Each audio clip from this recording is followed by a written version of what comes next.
Assalamualaikum warahmatullahi wabarakatuh. Perkenalkan saya Iva Maisaro dari Prodi S1 Manajemen Fakultas Ekonomi dan Bisnis kelas D. Nah, di sini saya akan menjelaskan tentang materi teori dan analisis permintaan.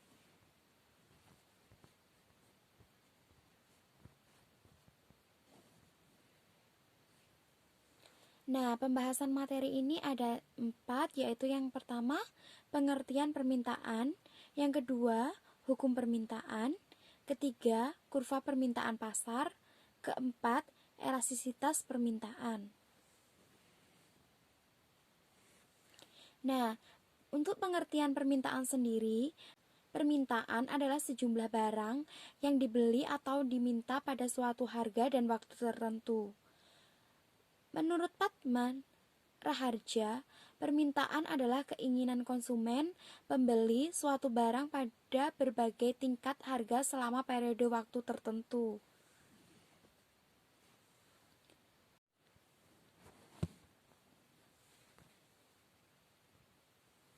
Nah, jumlah permintaan menurut data dibeli konsumen ada 3, yaitu yang pertama permintaan absolut, yang kedua permintaan potensial, yang ketiga permintaan efektif.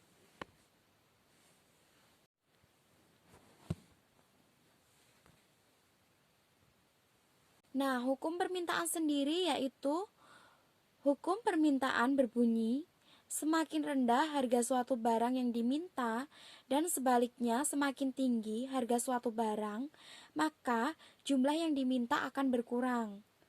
Nah, ketika suatu harga barang atau jasa turun, maka jumlah permintaan akan naik, begitupun sebaliknya.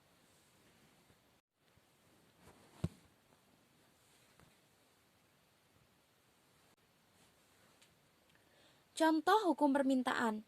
Nah, contoh hukum permintaan adalah ketika ada keinginan selera konsumen akibat tren yang ada, maka hal itu akan mempengaruhi kenaikan permintaan.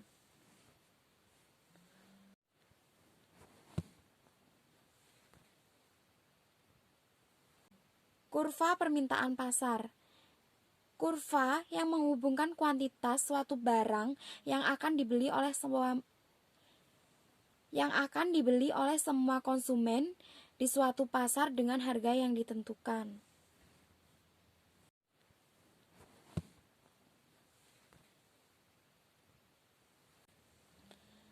Faktor-faktor yang mempengaruhi pergeseran kurva permintaan yaitu yang pertama, tingkat pendapatan konsumen. Nah, tingkat pendapatan konsumen menjadi faktor pertama yang mempengaruhi permintaan konsumen terhadap barang dan jasa. Bila pendapatan konsumen meningkat, maka orang akan melakukan pembelian lebih banyak dan begitu sebaliknya.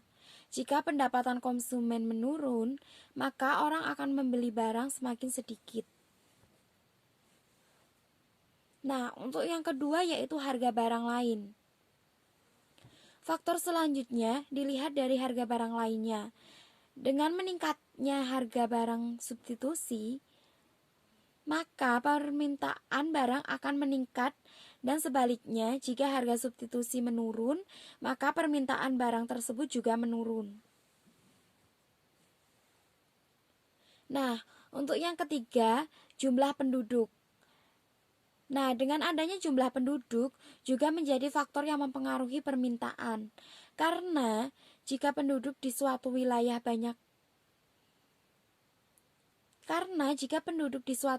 banyak maka tingkat permintaan terhadap barang dan jasa juga meningkat. Keempat, intensitas kebutuhan. Faktor selanjutnya yang dipengaruhi oleh tingkat kebutuhan masyarakat.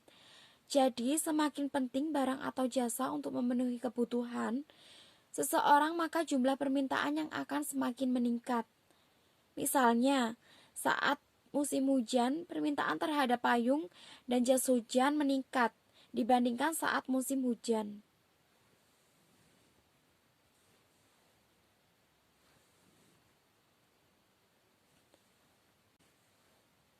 Yang kelima, menyesuaikan selera. Nah, permintaan meningkat juga dapat disebabkan oleh faktor selera. Karena jika ada peningkatan selera terhadap suatu jenis barang atau jasa, maka permintaan akan meningkat terhadap barang atau jasa tersebut dibandingkan dengan barang dan jasa lainnya.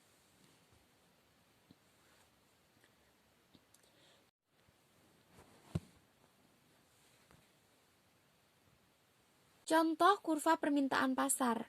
Kurva permintaan adalah grafik hubungan antara harga suatu produk permintaan konsumen dalam kurun waktu tertentu. Nah,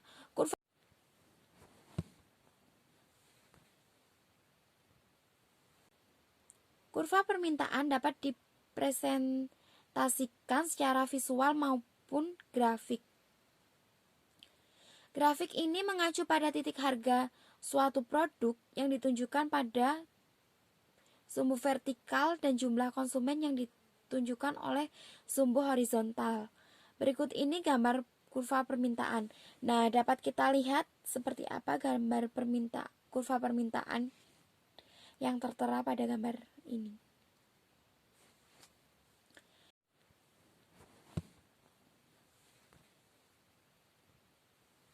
Elastisitas permintaan. Dalam ilmu ekonomi, elastisitas permintaan atau price elasticity of demand adalah ukuran perubahan jumlah permintaan barang terhadap perubahan harga barang itu.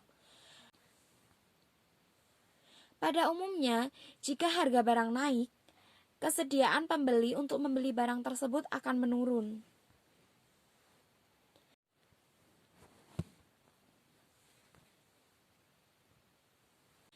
Jenis elastisitas permintaan. Elastisitas permintaan terdiri dari 5 jenis, yaitu yang pertama permintaan elastis, yang kedua permintaan inelastis, yang ketiga permintaan uniter, yang keempat permintaan elastis sempurna, dan permintaan elastis tidak sempurna.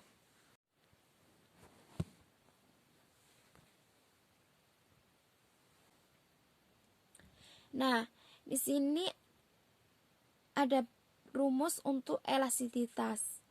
EP sama dengan DH per Q per DP per P. E dalam kurung P sama dengan elastisitas harga. Q sama dengan kualitas barang yang diminta. P sama dengan harga barang yang diminta. Rumus elastisitas permintaan untuk barang atau jasa tertentu dihitung dengan membagi presentase perubahan kualitas yang diminta dengan presentase perubahan harga.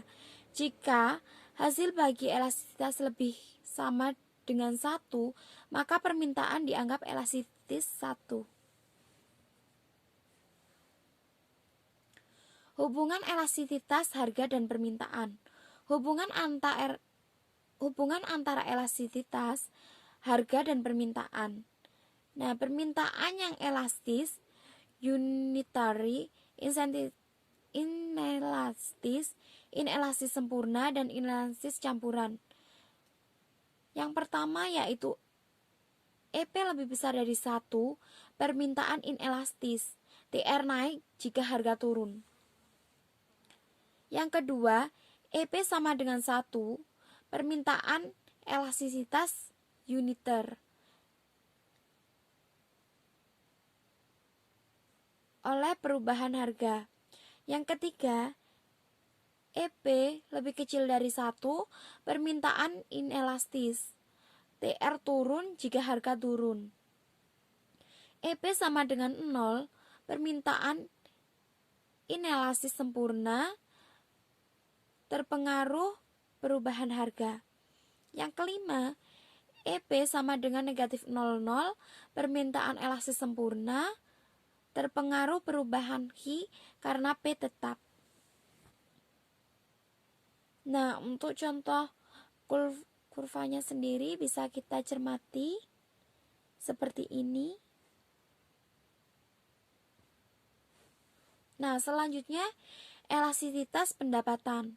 Elastisitas pendapatan merupakan suatu ukuran kepekaan dari kuantitas terhadap perubahan pendapatan ceteris paribus. Faktor yang mempengaruhi elastisitas pendapatan, yang pertama yaitu selera konsumen, yang kedua harga barang substitusi, yang ketiga harga jual barang, yang keempat harga barang pelengkap. Nah, berdasarkan elastisitasnya, kita mengklarifikasikan barang menjadi dua, yaitu yang pertama barang normal, elastisitas lebih dari 0, EI, lebih besar dari 0, kuantitas permintaan meningkat ketika harga barang naik. Yang kedua, barang inferior, elastisitas berkurang dari 0, IE lebih kecil dari 0, peningkatan pendapatan menyebabkan penurunan kualitas permintaan. Elastisitas silang. Konsep elastisitas silang ini digunakan untuk melihat derajat kepekaan dari permintaan akan suatu produk terhadap perubahan harga produk lainnya. Nah, untuk rumusnya sendiri sebagai berikut. Berdasarkan nilai elastisitas, harga silang, para ekonom membagi barang terkait menjadi dua, yaitu barang substitusi dan barang pelengkap. Nah, di sini ada contoh latihan soal. Yang pertama, pada saat harga barang 10.000, jumlah barang yang diminta 50 unit, kemudian harga barang turun menjadi 9.500, jumlah barang yang diminta naik 80 unit, hitung berapa besar koefisien elastisitasnya. Nah, yang kedua, diketahui fungsi permintaan PD sama dengan 100 dikurang 0,5 Q jika jumlah barang yang diminta berubah menjadi 20. Jika jumlah barang yang diminta berubah dari 20 menjadi 30, maka barang koefisien elastisitasnya adalah. Nah, untuk jawaban pembahasan pertama yaitu diketahui P1-nya 10.000, P2-nya 9.500, Q1-nya 50, Q2-nya 80. EB sama dengan delta Q per delta P dikali 1/2 dalam kurung P1 tambah P2 tutup kurung per 1/2 dalam kurung Q1 ditambah Q2 tutup kurung. EB sama dengan negatif 30/500 dikali 1.500 dibagi 20 per 130 dibagi 2 sama dengan negatif 3/50 dikali 9.750 per 65. Nah, hasilnya adalah negatif 584 dibagi 65 sama dengan negatif 9. Nah, pembahasan kedua, PD sama dengan 100 dikurang 0,5 Q, Q1 sama dengan 20, Q2 sama dengan 30, E-nya masih belum diketahui, maka PD sama dengan 100 dikurang 0,5 dalam kurung 20 sama dengan 100 dikurang 10, hasilnya 90, P1. PD sama dengan 100 dikurang 0,5 dalam kurung 30 sama dengan 100 dikurang 15 sama dengan 85 P2. ED sama dengan delta Q per delta P dikali P per Q sama dengan 10/5 dikali 90/20 sama dengan 900/100, hasilnya adalah 9. Nah, pembahasan contoh soal elastisitas pendapatan, Q1 sama dengan 10, Q2-nya 5, I1-nya 3 juta, I2-nya 4 juta. I sama dengan delta Q per delta I dikali I per Q sama dengan 5/1 juta dikali 3 juta per 10 sama dengan negatif 5/1 dikali 3/10 sama dengan negatif 5/10, hasilnya adalah negatif 1,5. Nah, sekian penjelasan dari saya. Jika ada kesalahan atau kurang lebihnya saya mohon maaf. Saya akhiri. Wassalamualaikum warahmatullahi wabarakatuh.